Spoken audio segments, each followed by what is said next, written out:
सभी की विचारधारा एक जैसी नहीं हो सकती है। भाई जैसे गांधी थे, कोई अच्छा अगर पद लिए हों, कुछ देश के लिए अगर बन गए हों, तो हमें कहिए ना आप लोग कि गांधी जी ने ये पद ले लिया, उनके अंदर लालच था। गांधी को आप गलत तब बोल सकते हैं जब आपने कुछ करके हासिल करके दिखाया हो जनता को। ठीक, चौराहे पे खड़े हो करके 10 लोगों की कमेटी में गांधी जी ऐसे थे, गांधी जी वैसे थे, आप क्या गांधी के बराबर हो गए हो? आज जानेंगे हम महात्मा गांधी के विषय में। महात्मा गांधी को पढ़ेंगे और उनकी विचारधारा क्या थी जानेंगे। आओ झुककर सलाम करें उनको जिनके हिस्से में मुकाम आता है, खुद नसीब होता है वो खून जो देश के काम आता है। महात्मा गांधी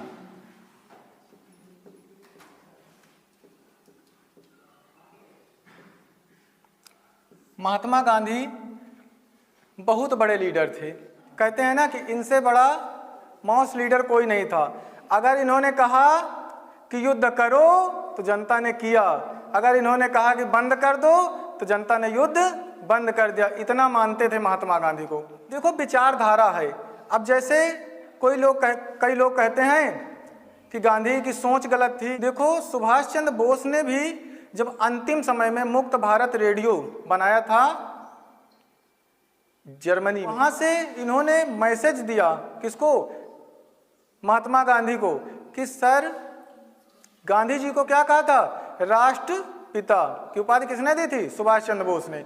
कि अंतिम समय में राष्ट्रपिता जी मैं आपका आशीर्वाद लेना चाहता हूं। जबकि सुभाष चंद्र बोस और गांधी जी से मतलब एक प्रकार से 36 का आंकड़ा था मतलब सोच में, क्योंकि भगत सिंह की विचारधारा अलग थी और गांधी जी की विचारधारा अलग थी। तो जाहिर सी बात है भाई, अगर 10 लोग होंगे तो विचारधारा अलग अलग होना पॉसिबल है।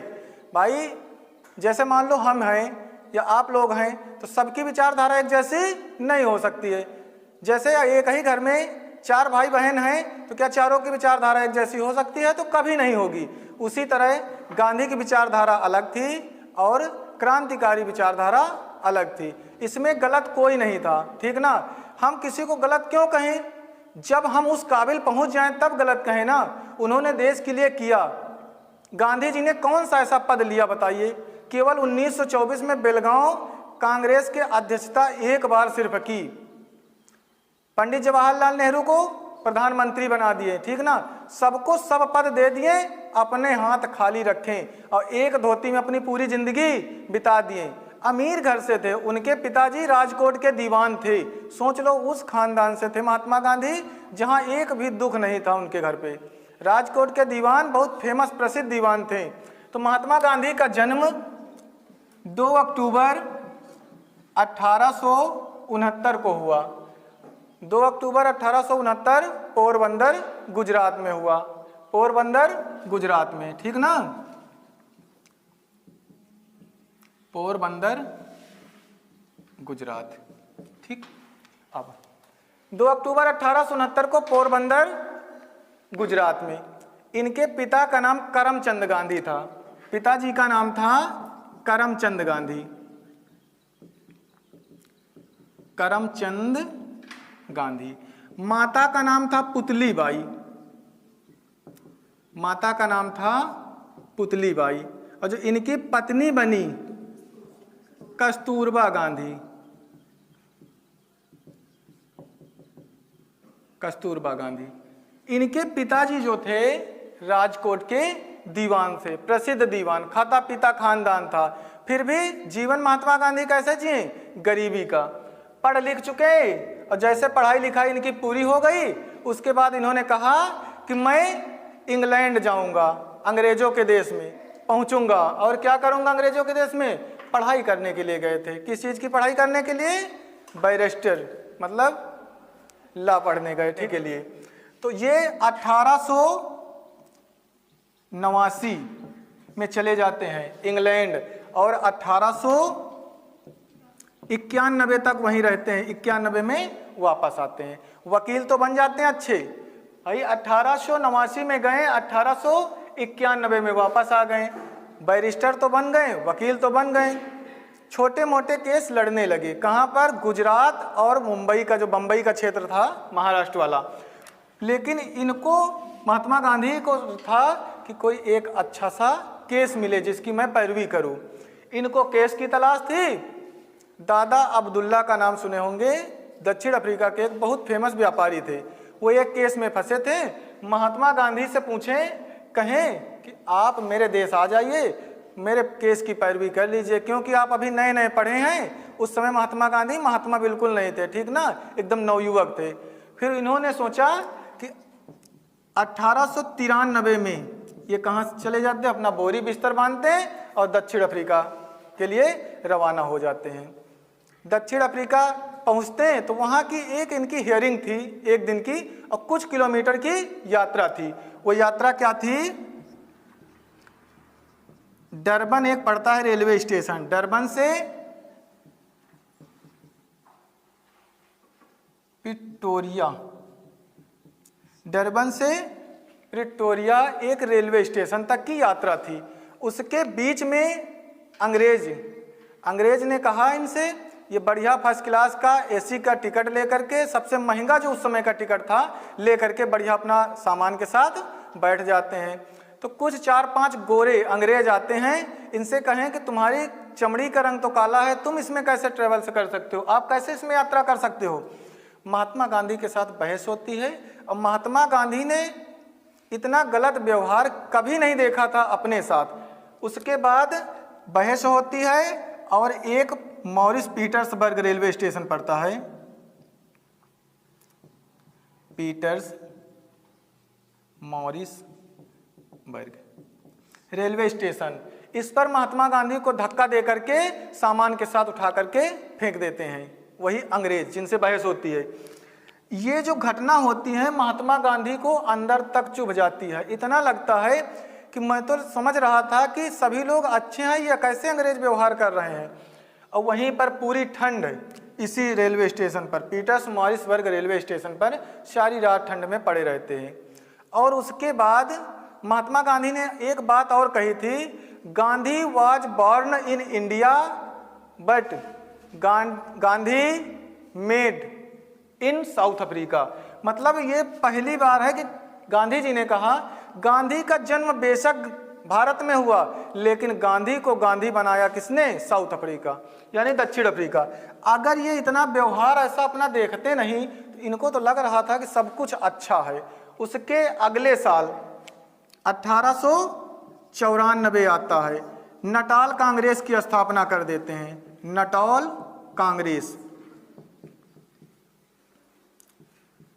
कांग्रेस बना देते हैं। नटाल कांग्रेस का काम क्या होता है? देखो 1893 में गए दक्षिण अफ्रीका ना, और उसके एक ही साल बाद क्या बना देते हैं? Natal Congress.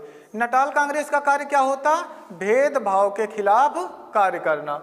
अब दो बड़े फार्म बनाते हैं, एक होता फिनिक्स फार्म, एक टोलस्टॉय फार्म। तो फिनिक्स फार्म बनाते हैं डरबन में। देखो डरबन से यात्रा शुरू हुई थी ना, तो डरबन में ही बनाते हैं, डरबन में फिनिक्स फार्म। फिनिक्स फार्म, ये फिनिक्स फार्म क्या है? फिनिक्स फार्म क्या है? ये फिनिक्स फार्म सत्याग्रह जो शब्द था उसकी जन्मस्थली है। सत्याग्रह की जन्मस्थली, सत्याग्रह की जन्मस्थली, यानी कि सत्याग्रह का पहला यूज विदेश में ही किया था। भारत में तो बहुत लेटर स्टेज में किया था, मतलब बहुत देर बाद। सबसे पहले सत्याग्रह का यूज कहाँ किए? तो दक्षिण अफ्रीका में। फिनिक्स फार्म बनाए डरबन में, सत्याग्रह की जन्मस्थली, सत्याग्रह का पहली बार यूज वहीं किए। अब सत्याग्रह तो बन गया, उसके बाद कार्य करना चालू कर दिए वहीं से। फिर 1904 आता है, तो 1904 आता है, तो 1904 में एक बहुत बड़ा, देखो 1904 में एक अखबार निकलता है। अखबार का नाम क्या होता है? इंडियन ओपिनियन अखबार, ठीक ना, इंडियन ओपिनियन अखबार।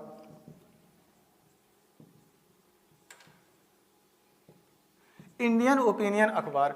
अब देखो इंडियन ओपिनियन अखबार का कार्य क्या था कि जो भी कैसे आपका शोषण हो रहा, कैसे भारत के लोगों को अंग्रेज, ठीक, कैसे इनका शोषण कर रहे हैं या क्या इसमें क्रियाकलाप हो रहे हैं, वो सारी चीजें किसने बताई? गांधी जी ने। ये अखबार निकालते थे, इंडियन ओपिनियन अखबार, ठीक, 1904 में। फिर कुछ दिन वेट कर रहे हैं कि शायद अंग्रेज सुधरेंगे, सुधार करेंगे। उसके कुछ दिन बाद 1906 में एक पंजीकरण प्रमाण पत्र, 1906 में पंजीकरण प्रमाण पत्र। अब ये पंजीकरण प्रमाण पत्र क्या है?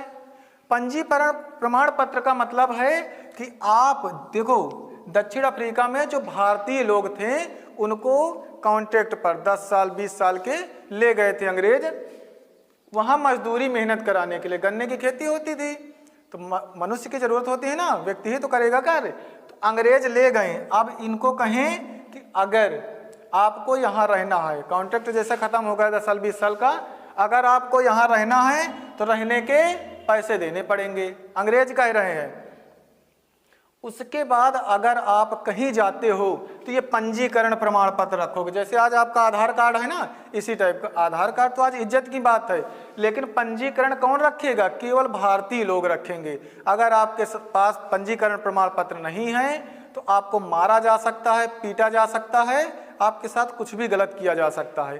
तो महात्मा गांधी ने इसके खिलाफ आंदोलन चालू कर दिया, पंजीकरण प्रमाण पत्र के खिलाफ आंदोलन चालू कर दिए।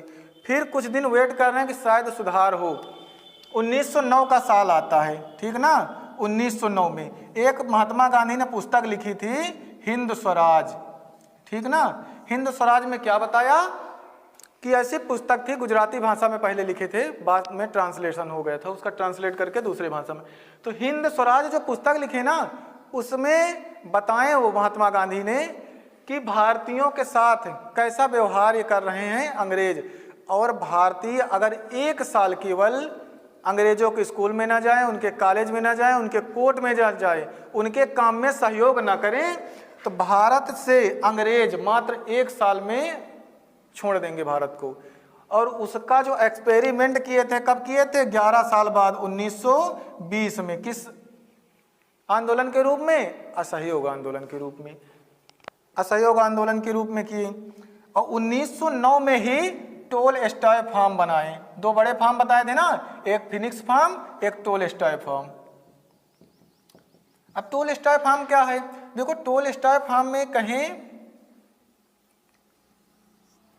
टोलस्टॉय फार्म में जो सत्याग्रह की जन्मस्थली हुई थी, पहली बार सत्याग्रह का यूज किए थे ना डरबन में, वही सत्याग्रह को हथियार बना लिए कि अब सत्य अहिंसा से। तो सत्याग्रह जो था उसको हथियार के रूप में यूज करने लगे कि अब ये सत्याग्रह मेरा हथियार रहेगा। फिर उसके बाद 1913, अभी वेट कर रहे हैं कि शायद भारतीयों के साथ व्यवहार अच्छा करेंगे अंग्रेज, लेकिन अंग्रेज कहाँ सुनने वाली। तो 1909 में टोलस्टॉय फार्म बनाए, फिर 1913 में बनाए पोल टैक्स। पोल टैक्स, अब पोल टैक्स क्या है? इन्होंने कहा जितने भारतीय लोग अफ्रीका में रह रहे हैं, अंग्रेजों ने कहा, क्योंकि देखो सभी देशों को अपना गुलाम बनाए थे, सभी देशों का रिसोर्सेज पूरे विश्व में लगभग फैला करके रखे थे। क्या कहते थे? हम अजेय हैं, मेरा जो रंग है सबसे साफ है, मैं दुनिया पर राज करने के लिए ही आए हैं, ठीक। तो 1909 में जो पोल टैक्स बनाए हैं, ठीक, 1909 का टोलस्टॉय फार्म, 1913 का पोल टैक्स। इन्होंने कहा कि जितने भारतीय विवाह हैं वो सब अप्रमाणित हैं, ठीक ना। अप्रमाणित का मतलब वो प्रमाण के साथ नहीं, अगर ईसाई तरीके से शादी नहीं करोगे तो आपके विवाह को भी गलत, अनलीगल बता दिए कि अनलीगल है। उनसे जो भी बच्चे जन्म लिए वो भी अनलीगल, मतलब किसी के जो रिश्ता है उसको भी अंग्रेज क्या बता रहे हैं? गलत है। तो महात्मा गांधी ने कहा कि बहुत हुआ, अब इसके खिलाफ मुझे आंदोलन करना है। अब आंदोलन करने के लिए महात्मा गांधी ने ठान लिया। उसके कुछ दिन बाद 9 जनवरी आती है ना, 9 जनवरी 1915 को महात्मा गांधी हमेशा हमेशा के लिए भारत आ जाते हैं। और 9 जनवरी को क्या मनाया जाता है? प्रवासी भारतीय दिवस। तो 9 जनवरी को महात्मा गांधी हमेशा हमेशा के लिए भारत आ जाते हैं। आप लोगों को जो पॉइंट नोट करने हैं नोट करते जाइए। महात्मा गांधी भारत आ गए। कब आए? 9 जनवरी 1915 को। अब देखो भारत की यात्रा देखते हैं। 9 जनवरी 1915, ठीक, कहाँ जाते हैं? भारत। उस समय 1916 से होम रूल लीग चालू हो जाती है ना, एनी बेसेंट और बाल गंगाधर तिलक। तो महात्मा गांधी के गुरु कौन थे? गोपाल कृष्ण गोखले। तो इनके गुरु ने सलाह दिया कि अभी कान खुले रखना और मुंह अपना बंद रखना। कहने का मतलब ये है कि पूरे भारत का भ्रमण करो, अभी आपको कार्य करने की जरूरत नहीं है, सिर्फ लोगों को सुनो, लोगों के बारे में जानो, उसके बाद आप अपना एक्शन लेना। तब ये 2 साल तक कुछ नहीं करते हैं। 1917 का साल आ जाता है। कौन सा साल आता है? 1917। 1917 चंपारण आंदोलन कहते हैं। चंपारण कहाँ पड़ता है? बिहार, ठीक ना। चंपारण में मजदूर जो थे वो नील की खेती से परेशान था, किसान। तो महात्मा गांधी वहाँ पहुँचते हैं। और नील खेती से क्यों परेशान था? क्योंकि जैसे कोई खेत है, ठीक, कोई खेत है, किसी खेत का 20 भाग हो और उसमें जो 20 खंड करो, किसी खेत के 20 भाग में 3 भाग में आपको नील की खेती करना, वो भी अपनी इच्छा से नहीं, जो उपजाऊ वाला क्षेत्र होगा। तो मान लो कि जैसे एक क्षेत्र ये हो गया, एक ये और ये, ठीक ना, 1, 2 और 3। किसी खेत के 20 भाग के क्षेत्र में आपको जो उपजाऊ वाला 3 भाग है उसमें नील की खेती करना। नील की खेती से क्यों बचना चाहता था किसान? क्योंकि जड़ें जो है नील की ज़्यादा नीचे तक जमीन में चली जाती थी, जो पीएच मान होता है उसको घटा देती, यानी आपकी उर्वरक शक्ति को कम कर देती। तो इससे किसान परेशान था। महात्मा गांधी वहाँ आंदोलन में पहुँचे और किसानों की बात को सुने, अनशन किए, और ये पहली सफलता थी भारत में।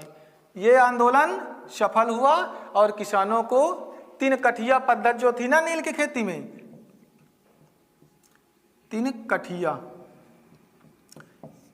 कठिया पद्धति से छुटकारा मिल गया नील की खेती के किसानों को, ठीक। उसका अगला साल फिर आता है। तो अगला साल आता है 1918, अहमदाबाद आंदोलन। देखो अहमदाबाद, सूरत आज भी सूती वस्त्रों के लिए फेमस है। तो अहमदाबाद में क्या हुआ कि जो मजदूर थे फैक्ट्री में काम करते थे, तो वहाँ 1918 में प्लेग महामारी फैल गई, ठीक ना। आज भी जैसे महामारी है, जैसे आज कोरोना था, उसी हिसाब से प्लेग महामारी, लाखों लोग मरे। उसके बाद कंपनी के मालिकों को लगा कि अगर मजदूर चले जाएंगे तो कंपनी क्या होगी? बंद हो जाएंगी। तो कंपनी के मजदूरों को लालच दिए, कहा कि मैं आपकी सैलरी में 50% की वृद्धि कर देते हैं। मजदूरों से कहा कि मैं आपकी सैलरी जो भी है उसमें 50% की वृद्धि कर देते हैं। जो 10,000 पा रहा था वो 15,000 पाने लगेगा। कहने का मतलब है कि आधा, यानी कि 50% में आपकी क्या होगी? सैलरी में वृद्धि। तो मजदूर किसानों को लगा कि क्यों ना पैसा कमा लिया जाए, अगर मौत आनी होगी तो यहाँ आ जाएगी। वैसे भी गरीब आदमी सोचता है कि भाई ऐसे भी भुखमरी के कगार पे रहता है, परेशान रहता है। उसने कहा अब इस समय हम पैसा कमाएंगे। तो मजदूरों ने अपनी जान की परवाह नहीं की, मिलें चलती रहीं, मिलों के मालिकों को फायदा हुआ, लेकिन उसका कुछ हिस्सेदार तो किसान मजदूर था, जो गरीब मजदूर था। मिलें चलती रहीं, प्लेग की महामारी समाप्त हुई, फिर नए मजदूर आने लगे। तो मिल के मालिकों ने कहा कि जो बोनस था 50% की वृद्धि, उसको देने से इनकार कर दिया। जो मजदूर थे गरीब, वो महात्मा गांधी से मिले, ऐसी ऐसी बात है, क्या हम अपने हक के लिए लड़ सकते हैं? महात्मा गांधी बहुत समझदार इंसान थे, कहें कि लड़ सकते हो अपने हक के लिए। तो इन्होंने महात्मा गांधी का साथ मांगा और महात्मा गांधी अहमदाबाद पहुँचे, और पहुँचने के बाद किसानों के पक्ष में बात रखी। मिल मालिकों को बात माननी पड़ी। मालिकों से कहें कि मजदूर क्या कह रहा था कि मुझे 50% चाहिए, अब मालिक क्या कह रहे थे कि मैं 20% दूंगा। जो भी मालिक है ना, मालिक, मिल के मालिक कह रहे हैं कि 20% दूंगा, अगर लेना हो तो लीजिए और नहीं लेना तो छोड़ दीजिए। महात्मा गांधी ने कहा कि आप अपने डिमांड को थोड़ा सा बढ़ा दीजिए, और किसानों से जो मजदूर आदमी थे उनसे कहें कि आप अपने डिमांड को थोड़ा सा घटा दीजिए। तो दोनों के बीच की बात महात्मा गांधी ने की और 35% पर राजी हो गए। तो इनको बोनस कितना मिला मजदूरों को? 35%। ये दूसरी जो महात्मा गांधी की दूसरा आंदोलन था, ये भी सक्सेस हुआ। कहने का मतलब यही है, महात्मा गांधी ने भूख हड़ताल की और मिलों के मालिकों को मानना पड़ा। फिर उसके बाद 1918 का ही साल था। खेड़ा जिला पड़ता है, ठीक ना। यहाँ पर क्या हुआ, गुजरात का खेड़ा जिला, इसमें क्रॉप फेलियर हो गया, मतलब फसलें बर्बाद हो गई। अब फसलें बर्बाद हो गई तो लगान वसूलने जाते थे ना अंग्रेज, लगान वसूलने पहुंच गए कि मुझे टैक्स चाहिए। भाई उसमें यह था कि 1/4 हिस्सा से कम अगर फसल पैदा होगी तो टैक्स नहीं लिया जाएगा। अंग्रेजों ने नहीं बात मानी, यहाँ टैक्स वसूलने के लिए पहुंच गए। महात्मा गांधी वहाँ फिर अपनी भूख हड़ताल की और वहाँ पहुँचे और किसानों के हक की बात कही, का जो अमीर किसान है वो अपने टैक्स दे दें और गरीब किसान से टैक्स न लिया जाए। तो खेड़ा का जो आंदोलन था ये भी महात्मा गांधी का सक्सेस हुआ। फिर उसके बाद 17 अक्टूबर 1919 का समय था। 17 अक्टूबर 1919 का समय था, ठीक। खिलाफत आंदोलन का नाम सुने होंगे। तुर्की के जो खलीफा था, जब ब्रिटेन अंग्रेज जीत गए तो तुर्की के खलीफा का कहें कि ये खलीफा वलीफा कुछ नहीं है, तुम हटो। तो तुर्की के जो खलीफा का पद था, खलीफा, ठीक ना। तुर्की के जितने भी मुसलमान लोग थे वो तुर्की के खलीफा को अपना हेड मानते थे। तो इन्होंने कहा अंग्रेजों ने कि कोई खलीफा वलीफा नहीं, तुम हटो अपने पद से। तो जो अली बंधु, ठीक ना, अली बंधु 2 भाई थे, शौकत अली, ठीक, अली बंधु 2 भाई थे। तो उन लोगों ने कहा कि महात्मा गांधी हम ऐसे ऐसे कंडीशन में हैं, आप हमारा साथ दीजिए। महात्मा गांधी बड़े समझदार इंसान थे। इन्होंने कहा कि पहले अपनी आज़ादी भी होगी, लेकिन अभी दुनिया का संकट, धर्म खतरे में है, इस वजह से हमें तुर्की का साथ देना चाहिए। और उसके बाद जो 2 भाई आए थे अली बंधु, वो भारत में महात्मा गांधी से मिलते हैं। जबकि जो मोहम्मद अली जिन्ना थे, उन्होंने कहा कि मैं दूसरे देश के मुसलमानों की कैसे मदद कर सकता हूँ, पहले हम खुद तो आज़ाद हों। लेकिन महात्मा गांधी ने कहा कि मुझे आज़ादी भी होगी अपनी भी, लेकिन पहले तुर्की के जो खलीफा का संकट है उसको टाला जाए। 23 नवंबर 1919 को इनकी मीटिंग होती है खलीफा के जो बंधुओं की। तो उसका हेड किसको बनाते हैं? महात्मा गांधी को। अब महात्मा गांधी ने कहा कि खलीफा का पद वैसे ही बना रहना चाहिए, हम लोग इनका साथ देंगे। अगर खलीफा का पद आप हटाओगे तो हम एक नया आंदोलन चालू करेंगे। तो रोलेक्ट एक्ट 19 मार्च 1919, जलियांवाला बाग हत्याकांड 13 अप्रैल 1919, 17 अक्टूबर 1919 खिलाफत आंदोलन, तीनों के उत्तर में महात्मा गांधी ने एक नया आंदोलन चालू कर दिया, जिस आंदोलन का नाम था असहयोग आंदोलन। क्या नाम था? असहयोग आंदोलन। 1 अगस्त 1920 को असहयोग आंदोलन महात्मा गांधी ने शुरू कर दिया। कहें हम अंग्रेजों का सहयोग नहीं करेंगे ना, असहयोग आंदोलन। सहयोग मतलब होता है हम किसी का सहयोग करेंगे, और असहयोग का मतलब हम किसी का सहयोग नहीं करेंगे, ठीक। अब देखिए इसमें असहयोग आंदोलन चालू कर दिए। असहयोग आंदोलन में कहा कि सभी भारतीयों जितने भी पढ़ाई कर रहे हैं वो अपनी पढ़ाई छोड़ दें, जो वकालत कर रहे हैं वकील वो अपनी वकालत छोड़ दें, सभी लोगों को एकजुट होकर के देश के लिए लड़ना है, क्योंकि हमें भारत को अंग्रेजों से मुक्त कराना है, आज़ाद कराना है। उसमें भगत सिंह, चंद्रशेखर आज़ाद, जितने क्रांतिकारी लोग थे सब लोग असहयोग आंदोलन में कूद गए।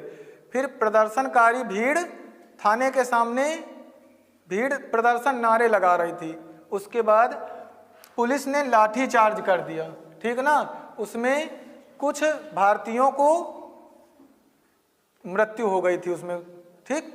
और जब प्रदर्शनकारी भीड़ देखा कि 2-4 लोगों को हमारे मार दिए, तो भीड़ जो होती है ना आक्रोशित हो गई। आक्रोशित होकर के जो पुलिस के सिपाही थे उनको दौड़ा लिए और सभी लोग थाने में जा कर के अपना गेट बंद कर लिए। तो गुस्साई भीड़ ने थाने में आग लगा दी। वो तारीख थी क्या? 5 फरवरी 1922, जिसको नाम से जानते हैं इतिहास में चौरी चौरा हत्याकांड। ठीक ना, हत्याकांड 5 फरवरी 1922 को चौरी चौरा हत्याकांड हुआ। इसमें महात्मा गांधी ने कहा था हिंसा नहीं होनी चाहिए, अहिंसक तरीके से हत्या हुई। और उसके बाद महात्मा गांधी ने 11 फरवरी 1922 को, 5 फरवरी 1922 को चौरी चौरा घटना हुई और 11 फरवरी 1922 को महात्मा गांधी ने कहा कि ये मेरे वजह से आंदोलन चला और हिंसा हो गई, मैं इस आंदोलन को स्थगित करता हूँ। जितने क्रांतिकारी लोग थे वो अपना रास्ता बदल दिए। यहीं से भगत सिंह, राजगुरु, सुखदेव, जितने भी क्रांतिकारी लोग थे आजाद, सभी लोगों ने चौरी चौरा की हत्याकांड से क्रांतिकारी भावना अलग हो गई। पहले भगत सिंह भी महात्मा गांधी का ही साथ दिए थे सबसे पहले असहयोग आंदोलन में। ठीक ना,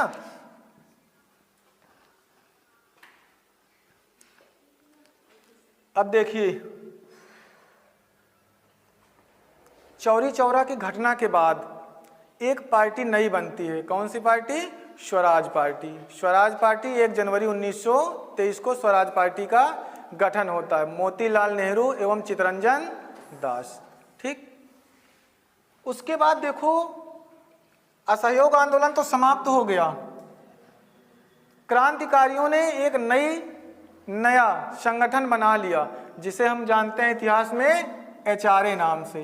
HRA हिंदुस्तान रिपब्लिकन एसोसिएशन 3 अक्टूबर 1924 को 3 अक्टूबर 1924 को कानपुर में एक संस्था बनती है जिसे हिंदुस्तान रिपब्लिकन एसोसिएशन के नाम से जाना जाता है। सचिन नाथ सान्याल, राम प्रसाद बिस्मिल जैसे महान क्रांतिकारी ने संगठन बनाया। असहयोग आंदोलन में ही चंद्रशेखर आजाद पकड़े गए, जेल गए। उस समय काशी विद्यापीठ में पढ़ रहे थे, वहीं से सुने आंदोलन चल रहा, पहुंच गए। उस समय वो जो चंद्रशेखर आजाद हैं इनका जन्म 23 जुलाई 1906 का है। ठीक, 15-16 साल की उम्र थी और ये जब पकड़े गए तो मजिस्ट्रेट के सामने पेशी हुई। तो मजिस्ट्रेट ने पूछा नाम क्या है? तो इन्होंने बड़े कड़क के जवाब दिया आजाद। कहें घर कहाँ है? कहें जेल। कहें माता का नाम? कहें आज़ादी। कहें पिता? कहें स्वतंत्रता। मजिस्ट्रेट गुस्से में आया, कहें 15 कोड़े मारो। 15 कोड़े पड़ते गए और आज़ाद ने सोच लिया कि आज से मेरे नाम के आगे आज़ाद जुड़ जाएगा, जबकि इनका नाम था चंद्रशेखर तिवारी। भावरा गांव पड़ता झबुआ मध्य प्रदेश, वहीं जन्म हुआ है 23 जुलाई 1906 को। महात्मा गांधी सोच रहे हैं कि अब क्या किया जाए। तो क्रांतिकारी भावना अलग हो गई, महात्मा गांधी की विचारधारा के लोग अलग हो गए। गरम दल वाले अलग, नरम दल के अलग। ठीक, अगर क्रांतिकारी लोग जो थे उनका कहना था अगर अंग्रेजों को मारना पड़े तो मार दो। महात्मा गांधी का अगला प्रयास होता है दांडी यात्रा। दांडी यात्रा, दांडी यात्रा क्या है? नमक सत्याग्रह। ठीक ना, अंग्रेजों के द्वारा बनाए हुए कानून को हम नहीं मानेंगे। अवज्ञा मतलब क्या होता है? ना मानना। ठीक ना, अब देखना, अब यहां पर दांडी यात्रा 12 मार्च 1930 को शुरू कर देते हैं। साबरमती आश्रम से दांडी गुजरात में पड़ता है, वहां तक की यात्रा करते हैं महात्मा गांधी और साथ में कहते हैं 78 लोगों को लेकर के चलेंगे। केवल 78 अनुयायी होंगे जो मेरे चुने हुए होंगे, वही मेरे साथ चलेंगे। दांडी पहुंचते हैं, दांडी पहुंचते हैं। वहीं पर दांडी पहुंचने के बाद 24 दिन बाद पहुंचते हैं। 24 दिन बाद डेट आ जाती है 6 अप्रैल 1930। 6 अप्रैल 1930 को दांडी में नमक उठा करके कहते हैं मैं अंग्रेजों के द्वारा बनाए हुए कानून को नहीं मानता हूं। फिर उसके बाद 6 अप्रैल को नमक कानून तोड़ते हैं। उसी दिन एक नया आंदोलन चालू कर देते हैं जिस आंदोलन का नाम है सविनय अवज्ञा आंदोलन। सविनय अवज्ञा आंदोलन। सविनय अवज्ञा आंदोलन महात्मा गांधी ने 6 अप्रैल 1930 को शुरू कर दिया। और ये आंदोलन शुरू क्यों किए? 78 अनुयायियों के साथ चले थे ना। जैसे ही देखें कि 78 अनुयायी, अब पीछे जब मुड़ करके देखे तो 10-12 हजार की भीड़। महात्मा गांधी कहें किसका आंदोलन चल रहा है? गांव के बीच से जब भी यात्रा निकले महात्मा गांधी की, लग लो पीछे। तो देखे जैसे ही 6 अप्रैल को पीछे मुड़ करके तो 10,000 से ज़्यादा संख्या थी। तो कहें बढ़िया मौका है, दूसरा आंदोलन चला देते हैं। तो सविनय अवज्ञा आंदोलन चालू कर देते हैं।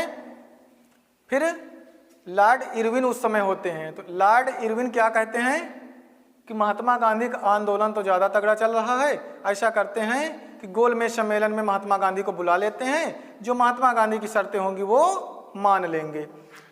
तो गोलमेज सम्मेलन, ठीक ना, 1, 2 और 3। प्रथम गोलमेज सम्मेलन 12 नवंबर 1930 को हुआ। दूसरा गोलमेज सम्मेलन 7 सितंबर 1931 को हुआ। और तृतीय गोलमेज सम्मेलन 17 नवंबर 1932 को हुआ। तीनों गोलमेज सम्मेलन में जाने वाले अगर पूछा जाए तो भीमराव अंबेडकर, एक व्यक्ति और हैं तेज प्रकाश चप्रू करके हैं। लेकिन जब भी ऐसा क्वेश्चन आए तो इसमें हमको टिक करना किसको? भीमराव अंबेडकर। तीनों गोलमेज सम्मेलन में जाने वाले। गोलमेज सम्मेलन में देखो बड़ा छोटा कोई नहीं होता है। गोलमेज का मतलब है कि सभी लोगों को हम बराबर रखेंगे, ठीक। लेकिन इनको लगा, गांधी इरविन को, जो इरविन लॉर्ड इरविन थे ना, लॉर्ड इरविन, तो लॉर्ड इरविन ने सोचा कि महात्मा गांधी को बुला लेते हैं, सबसे बड़े कांग्रेस के नेता यही हैं, गांधी की बात लोग मान लेते हैं। चौरी चौरा हत्याकांड में असहयोग आंदोलन बंद कर दिया। गांधी ने कहा शुरू करो तो शुरू हो गया, बंद किया तो बंद हो गया। गांधी जी को बुलाना है तो प्रथम गोलमेज सम्मेलन में गांधी जी नहीं गए। तो लॉर्ड इरविन के पास अंग्रेज जो सरकार थी उन्होंने दबाव बनाया, क्या कुछ भी करके गांधी को भेजो। तो लॉर्ड इरविन ने कहा कि गांधी जी जो आप कहोगे मैं मान लूंगा, आप अंग्रेजों के देश इंग्लैंड चले जाओ। इंग्लैंड से तो ही थे लॉर्ड इरविन, यहाँ नियुक्त कर दिए इनको। इन्होंने गांधी जी से कहा मैं सारी बातें मान लूंगा। तो इन्होंने कहा राजनीतिक कैदी जितने हैं उनको छोड़ दो। तो लॉर्ड इरविन ने कहा सारे कैदियों को नहीं छोड़ेंगे, जो हिंसा किए हैं। वो सीधा इशारा जाता था भगत सिंह, राजगुरु, सुखदेव का। इसीलिए लोग कहते हैं कि गांधी जी ने बचाया नहीं। वास्तव में ये है, अगर गांधी जी, भाई लॉर्ड इरविन रिक्वेस्ट किससे कर रहे थे? गांधी जी से, कि गांधी जी आप कुछ भी करके चले जाइए, मैं आपकी बातें मान लूंगा। अगर महात्मा गांधी उस हद तक कोशिश करते तो शायद फांसी टल जाती। इसीलिए लोग, जो भी जनता थी, गांधी जी पर गुस्सा थी कि गांधी जी ने क्यों नहीं बचाया। राजनीतिक कैदियों की रिहाई की बात किए थे कहें, लेकिन जो हिंसा वाले हैं वो नहीं। कुछ लोग कहते हैं भगत सिंह हैं, वो जीना ही नहीं चाहते थे। भगत सिंह ने क्या कहा था? अगर एक करतार सिंह सरावा की मौत भगत सिंह को तैयार कर सकती है तो शायद एक भगत सिंह की मौत हजारों भगत सिंह तैयार कर सकती। भगत सिंह ने असेंबली में जब बम फोड़ा था 8 अप्रैल 1929 को, तब भगत सिंह ने क्या कहा था? मैं अपनी गिरफ्तारी दूंगा। जब धुआं उठा था भाग सकते थे लेकिन भागे नहीं, उन्होंने अपनी गिरफ्तारी दी। अब यहाँ से जो सविनय अवज्ञा आंदोलन है ये बंद कर दिए। द्वितीय गोलमेज सम्मेलन में महात्मा गांधी पहुंच गए। अब मिला गांधी जी को क्या? खाली हाथ गए थे, खाली हाथ लौट आए। फिर 1932 के समय में सविनय अवज्ञा चालू करते हैं और कुछ दिन बाद लोगों को देखो, एक जन आंदोलन कोई भी होगा, पहले दिन ज़्यादा एक्टिव रहोगे, उससे जैसे जैसे समय बीतता जाता है जन आंदोलन ज़्यादा दिन तक नहीं चला सकते आप। उसके बाद 1934 में सविनय अवज्ञा आंदोलन पूरी तरीके से स्थगित हो गया। फिर उसके बाद महात्मा गांधी का सबसे बड़ा आंदोलन जो है भारत छोड़ो आंदोलन। महात्मा गांधी का सबसे बड़ा आंदोलन जो हम जानते भी हैं कौन सा है? भारत छोड़ो आंदोलन। भारत छोड़ो आंदोलन 8 अगस्त 1932 1942 को। अंग्रेजों ने देखो इसके बीच में जब 1929 आया था तब हम लोगों ने लाहौर अधिवेशन में पूर्ण स्वराज की मांग कर लिए थे। उसके बाद 1940 में अगस्त प्रस्ताव भेजे, 8 अगस्त 1940 को। अंग्रेजों ने कहा कुछ बातें आपके अकॉर्डिंग रहेंगी और कुछ बातें हमारे अकॉर्डिंग रहेंगी, अब डोमिनियन स्टेट मान लीजिए। तो भारतीय तो पूर्ण स्वराज की मांग 29 में कर चुके थे, तो 40 में कहते मान लेते। उन्होंने कहा कि मुझे पूर्ण स्वराज चाहिए, मैं पूरा स्वतंत्र राष्ट्र चाहूँगा। तो इन लोगों ने, महात्मा गांधी ने कहा कि मैं एक आंदोलन चालू करता हूँ, भारत छोड़ो आंदोलन। 8 अगस्त 1940 को दिल्ली के फिरोज शाह कोटला मैदान, जिसे अगस्त क्रांति मैदान के नाम से जाना जाता है, महात्मा गांधी ने इसके पहले क्रिप्स मिशन भी भेजे थे। क्रिप्स मिशन में वही बातें जो अगस्त प्रस्ताव में भेजे थे उससे थोड़ा सा बढ़ा दिए, बातें वही थी। क्रिप्स मिशन भी फेल हो गया, कुछ नहीं माने। फिर महात्मा गांधी 8 अगस्त 1942 को ग्वालियर टैंक मैदान दिल्ली, जिसे अगस्त क्रांति मैदान के नाम से जाना जाता है, वहाँ महात्मा गांधी 70 मिनट का भाषण देते हैं, 70 मिनट बोलते हैं। इस 70 मिनट में केवल जनता को उकसाए गांधी जी ने। उन्होंने कहा कि अंग्रेजों के स्कूल कॉलेज तब तक छोड़ना जब तक कि आज़ादी तक लड़ सको, उसके बाद उनके यहाँ वकालत जब तक छोड़ना जब तक कि आप आज़ादी पूरी ना मिल जाए। उनके न कॉलेज में जाना, न उनके वकालत करेंगे, न उनके सरकारी दफ्तर में नौकरी करेंगे, उनके कोई भी कार्य नहीं करेंगे। उसके बाद ये सारी बातें रख दिए और सेना को क्या एडवाइस दिए कि जो भी भारतीय हैं आप लोग भारतीयों पर गोली नहीं चलाएंगे। सेना को एडवाइस दे दिए कि सेना जो है भारतीय वो भारतीयों पर गोली नहीं चलाएंगे, क्योंकि ये सब हम आप क्या हैं, भाई भाई हैं। अगर अब नहीं तो कभी नहीं, करो या मरो, या तो कुछ कर जाओ या तो देश के लिए मर जाओ। महात्मा गांधी का यह 70 मिनट का भाषण जनता को उकसाने के लिए था। उसके बाद अंग्रेजों ने जीरो हावर ऑपरेशन चलाया। रात 12 बजे जितने बड़े बड़े लीडर थे उनको सबको गिरफ्तार करके जेल में डाल दिए और उसके बाद महात्मा गांधी को नज़रबंद कर दिया पूना के आगा खां पैलेस में। अब जब सब कोई देखे, सुबह उठे तो जनता को सलाह तो पूरी मिल गई थी, एडवाइस मिल गई थी ना कि क्या करना है, पूरा नोटिस सब कुछ मिल गया कि महात्मा गांधी के निर्देश हैं, ये करना है हमें। और जब देखें तो कोई लीडर ही नहीं, सुबह सारे लीडर रातों रात गिरफ्तार हो गए। उन्हीं में से जो जनता थी ने उसी में एक को आगे बढ़ा दिए, कहें आप ही अब लीडर बन जाओ। और जनता ने सुबह उठते ही ट्रेन की पटरियां उखाड़ना स्टार्ट कर दिए। सरकारी भवनों में जो यूनियन जैक लगा था अंग्रेजों का झंडा, उसको उखाड़ करके भारतीय झंडा फहरा दिए। इतना ताबड़तोड़ हमला किए लोगों पर। उसके बाद 10,000 लोग मारे गए। तो अंग्रेजों को लगा कि हिंसा बहुत तगड़ी हो रही है।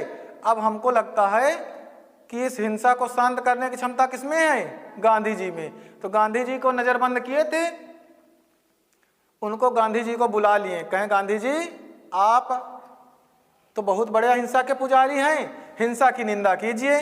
तो गांधी जी ने कहा मैं हिंसा की निंदा नहीं करूंगा, क्योंकि ये हिंसा किसकी वजह से हो रही, आप लोगों की वजह से हो रही। तो आप जानिए, गांधी जी तो मोटिवेट पूरा कर दिए थे ना 70 मिनट कि हमको ये करना है, तो वो क्यों कहेंगे कि हिंसा के पुजारी बने हैं। अब उन्होंने कहा जो हिंसा करते हैं करने दो। उसके बाद ताबड़तोड़ जनता पटरियां उखाड़ना स्टार्ट किया, सरकारी भवनों में ताला लगा दिए, दरवाज़ा तोड़ दिए, अंग्रेजों को मारने लगे, हत्याएं करने लगे। उसके कुछ दिन बाद जो रूस है, अमेरिका है और फ्रांस है, इन जो महाशक्तियों ने क्या किया, इंग्लैंड के ऊपर दबाव बनाया और कहा कैसे भी करके आप अंग्रेज हैं भारतीयों के फेवर में जाकर के आप लोग बात करिए, तभी बात बनेगी। क्योंकि अब भारतीयों में जन चेतना जाग चुकी है, जनता जाग चुकी है और उनके अंदर राष्ट्र प्रेम की भावना जाग चुकी है। अगर आपको इज्जत के साथ उस देश से जाना भी है तो भारतीयों को फेवर में ले करके ही जा सकते हो। उसके बाद 24 मार्च 1946 को कैबिनेट मिशन का गठन होता है। कैबिनेट मिशन के तहत 2 सितंबर 1946 को अंतरिम सरकार बनती है और उसके बाद 26 अक्टूबर 1946 को, कुछ दिन बाद 2 सितंबर 1946 को तो अंतरिम सरकार गठन होती है, 26 अक्टूबर 1946 को मुस्लिम लीग भी 5 सदस्यों के साथ उसमें शामिल हो जाती है। उसके बाद 3 जून 1947 को लॉर्ड माउंटबेटन योजना के तहत भारत का विभाजन होता है। उसके बाद 15 अगस्त 1947 को हम आज़ाद हो जाते हैं और आज़ाद होने के बाद 30 जनवरी 1948 को महात्मा गांधी की गोली मार के हत्या कर दी जाती है नाथूराम गोडसे के द्वारा। तो ये थी महात्मा गांधी की कहानी। देखो, अब जैसे लोगों के विचार अलग हैं, हमने बताया नहीं कि अगर 10 लोग हम आपस में हैं तो सभी की विचारधारा एक जैसी नहीं हो सकती है। भाई जैसे गांधी थे, कोई अच्छा अगर पद लिए हों, कुछ देश के लिए अगर बन गए हों, तो हमें कहिए ना आप लोग कि गांधी जी ने ये पद ले लिया, उनके अंदर लालच था। गांधी को आप गलत तब बोल सकते हैं जब आपने कुछ करके हासिल करके दिखाया हो जनता को। ठीक, चौराहे पे खड़े हो करके 10 लोगों की कमेटी में गांधी जी ऐसे थे, गांधी जी वैसे थे, आप क्या गांधी के बराबर हो गए हो जो गांधी को कहने के लिए हो? ठीक ना, आप क्या कर रहे हो बताइए? किसी को आप शिक्षा दे दो, वो भी बहुत बड़ा काम है। आज के जीवन में, आज के परिवेश में सबसे जरूरी शिक्षा है।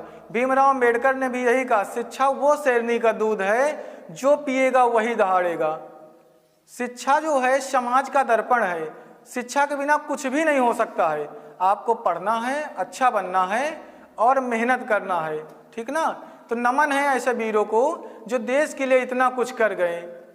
उनसे कुछ हमें सीख लेनी चाहिए, क्योंकि 10 लोग, 20 लोग, 50 लोगों की अगर कमेटी है तो जाहिर सी बात है विचारधारा अलग होगी। हम गलत किसी को नहीं कह सकते, क्योंकि आप उस लायक पहले पहुंचो तो तब तो दूसरे के ऊपर आवाज उठा सकते हो। आपने क्या किया देश के लिए? गांधी जी और भगत सिंह, विचारधारा जमीन आसमान का अंतर था।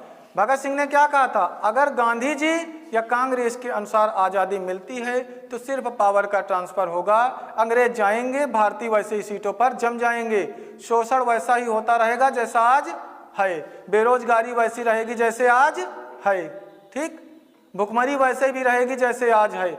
आज क्या नहीं हो रहा है? सब कुछ तो वैसा ही है, कुछ बदला?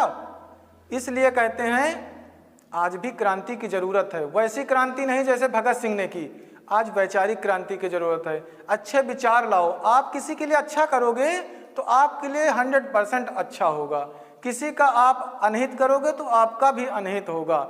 आप एक इंसान हो, बेहतरीन इंसान अपनी मीठी जुबान से जाना जाता है, वरना अच्छी बातें तो दीवारों पर भी लिखी होती है। अच्छा पढ़ोगे तभी अच्छा बनोगे। अच्छे लोगों की जीवनियाँ पढ़िए, अच्छे लोगों को आप एडमायर करिए, उनकी विचारधारा से प्रभावित होकर के अच्छे कार्य करते रहिए। अब मुझे उम्मीद है आप लोगों से कि अच्छा बनेंगे और अच्छा कार्य करेंगे।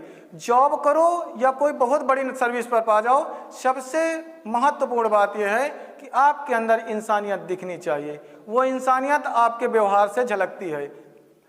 असली शिक्षा जो है ना, कहें कि जो आपकी डिग्री है ये सिर्फ एक कागज का टुकड़ा है, असली शिक्षा तो आपके व्यवहार से ही दिखती है। तो आप अपने व्यवहार को अच्छा रखिए, जहाँ से आप चले जाओ वहाँ लोग आपको याद करें, जहाँ पहुँचने वाले हो लोग आपका इंतजार करें, जहाँ पर आप ना रहें वहाँ लोगों को आपकी कमी महसूस हो। ऐसा जीवन बनाना है और ऐसे मेहनत करना है। तो हम यही चाहते हैं आप लोगों से, शिक्षक और सड़क दोनों ही एक जैसे होते हैं, खुद जहाँ हैं वहीं रहते हैं, दूसरों को उनकी मंजिल तक पहुँचा देते हैं। सपने उन्हीं के सच होते हैं जिनके सपनों में जान होती है। पंखों से कुछ नहीं होता है, हौसलों से उड़ान होती है।